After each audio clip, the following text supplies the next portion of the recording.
नहीं है। आंसर हो जाएगा तुम्हारा ए फॉर एप्पल। एक बार शॉर्ट रिवीजन जिससे तुम्हारे दिमाग में छप जाए सारी बातें। कहते हैं पुरुष में का नर प्रजनन गर्भाशय एकदम नहीं होता पुरुष में। श्वसन अनॉक्सी श्वसन का अंतिम उत्पाद लैक्टिक एसिड हो जाएगा।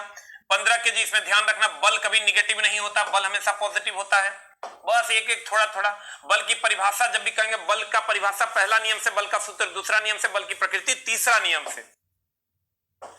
नेक्स्ट ये तो सर तुम्हारा एकदम प्रारंभिक और अंतिम माइनस प्रारंभिक कर दोगे, हाफ एमबीएस करते निकल जाएगा। जड़त्व से होगा, लेकिन खाली ध्यान ये रखना कि बल जो होगा ना वो टॉर्क किससे दर्शाया जाता है। ये भी पूछता है, बल टॉर्क से दर्शाया जाता है। एफ जो है बल रेखीय गति में बल होता है, कोणीय गति में टॉर्क होता है।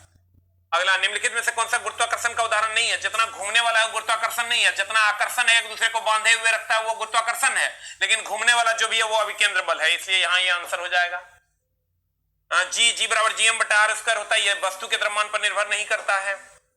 अगला, इस रिवीजन बहुत ज्यादा जरूरी है, इसलिए ध्यान से देख लो, छप जाएगा दिमाग में। अब दादाजी की घड़ी क्या है? बहुत पुरानी घड़ी, मैकेनिकल होता है। अगला अगला अगला कहता है इनमें से कौन सी रासायनिक प्रतिक्रिया नहीं है? तो रासायनिक प्रतिक्रिया गुरुत्वाकर्षण रासायनिक प्रतिक्रिया नहीं। अपघटन का मतलब होता है आयनों का टूटना, रासायनिक है ऑक्सीकरण ऑक्सीजन का ऐड होना, हाइड्रोलाइसिस हाइड्रोजन में टूटना, लाइसिस का मतलब होता है, लाइसिस का मतलब ये होता है टूटना। ये सर रासायनिक प्रतिक्रियाएं हैं।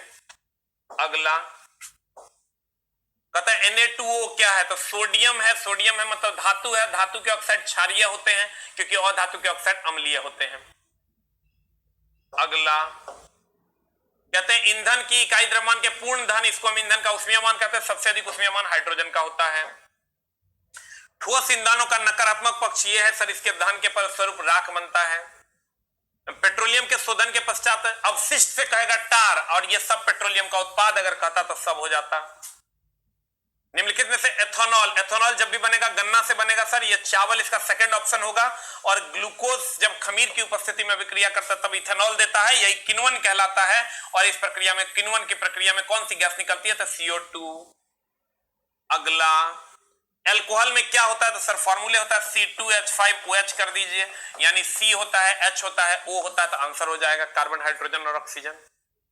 समजातीय श्रेणी में CH2 का अंतर होता है, CH2 का अंतर होता है। तो एल्केन श्रेणी कहो, CH2 का अंतर होता है, CH2 का अंतर होता है। और कौन सा श्रेणी होता है? तो कहेंगे एल्केन श्रेणी होता है, एल्केन श्रेणी होता है, एल्केन श्रेणी होता है, एल्केन श्रेणी होता है।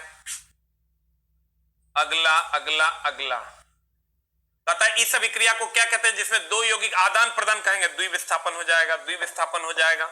अगला अगला अगला अगला अगला अगला उत्प्रेरक क्या है सर? उत्प्रेरक अभिक्रिया को तीव्र या धीमा कर देते हैं, या नियंत्रित करते हैं, या निष्क्रिय भी करते हैं, लेकिन वो लास्ट ऑप्शन होगा। Thank you very much.